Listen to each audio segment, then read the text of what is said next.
Hi and welcome to Media Dialogue TV. I'm Lena and I'm right now in Tbilisi, Georgia with the Media Dialogue project. Media Dialogue is a network of journalists, academics, artists, and we work together to strengthen democracy and to talk about very important things such as the press freedom. We are also having workshops, so aspiring young journalists are making videos, writing blog articles. And today we're going to look into this work here in Tbilisi, as well as talking to a journalist from Belarus who is now in Georgia.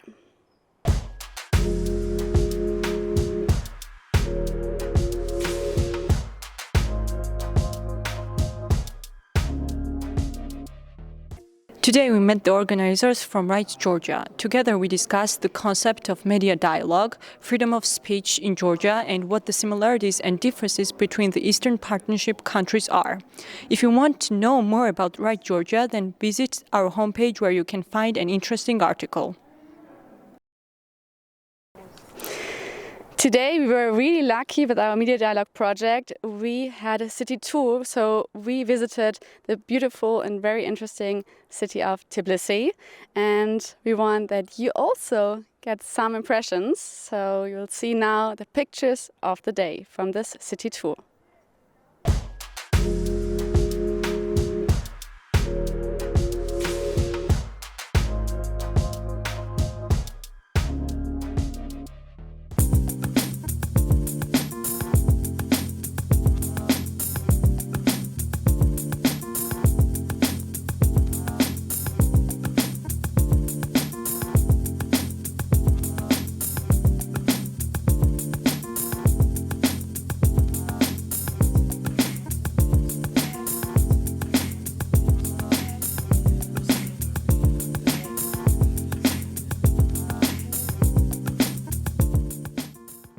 What makes our Media Dialogue project so special are the workshops.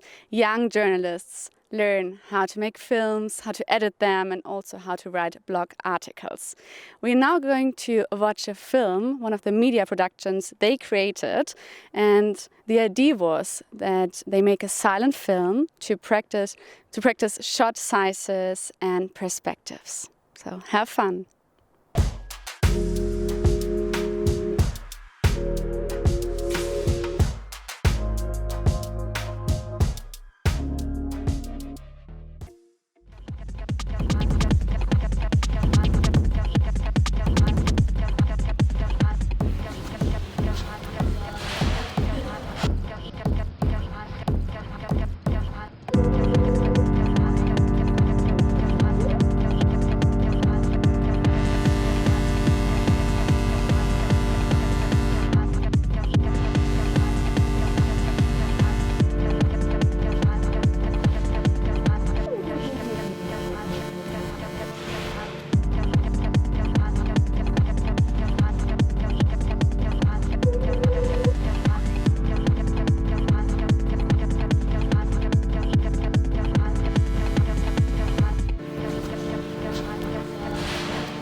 We had the honor to talk to a journalist from Belarus who now lives since 1 month in Georgia. Here's the interview of the day.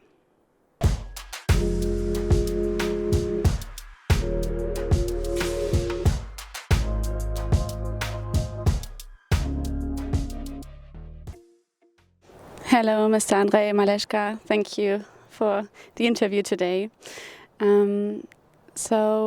You are part of the Belarusian Association of Journalists. What is your function within this organization? My position in my native region, Grodno region, is the deputy head of the Belarusian Association of Journalists. It's a small subsidiary which includes 50 people. I'm monitoring the events connected with journalism in my region. At the moment, I am describing the situations with Belarusian journalists in Georgia.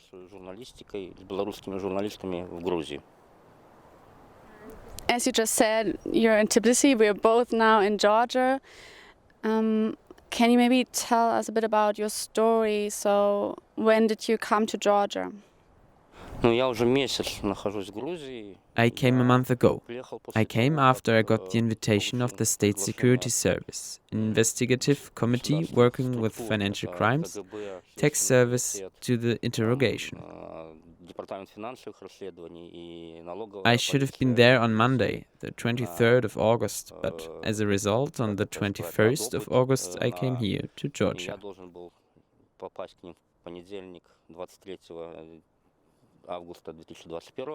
You can say that I ran from the prosecution. Many colleagues of mine who stayed in Belarus were prosecuted. Some of them were imprisoned. 128 people from our organization are in prison now for criminal cases. It's better to be free than to be in prison. Can you maybe describe how you think about the last months, how maybe the pressure increased in Belarus for you and also for your colleagues? Many journalists are now prosecuted for participation in non-existing actions. Many journalists have spent 1 to 1.5 months in prison. It was an administrative arrest. As far as I know, approximately 50 journalists stayed in prison because of that.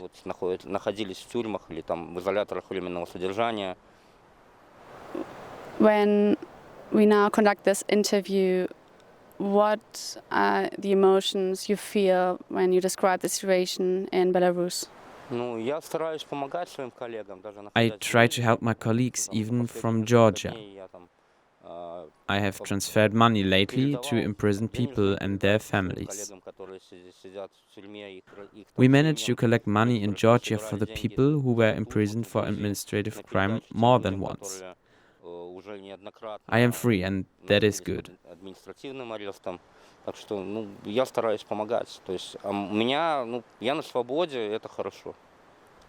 Apart from money, what would you say would help the most to those who are still in Belarus and who need our help? I help wives of journalists communicate with their families and children. And I also help to send the books to prisons in Belarus, subscribe for the newspapers, and send them to imprisoned colleagues. Those newspapers are state ones, but still. Also, I write letters.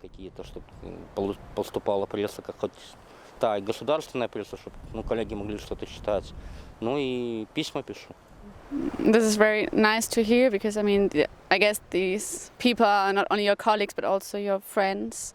When we look at maybe more international level, do you feel they need actions to be taken, and what kind of actions should these be? I think that the main thing is to contact the international associations of journalists, organizations in different countries in order to decrease the time of the imprisonment.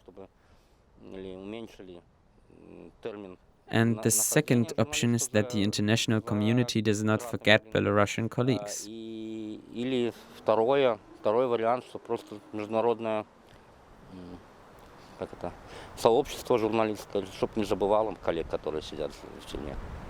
When you think of the future, do you have hope that you will one day return to Belarus and work from there? Or do you see yourself rather here, staying in Tbilisi in Georgia? I hope I will be able to come back to Belarus, to my family, which is still in Belarus, and meet my friends and acquaintances, as well as the colleagues with whom we work together in Belarus. I hope you enjoy traveling with us to Georgia and also to Belarus today. And yeah, you stay tuned for the upcoming videos. Take care.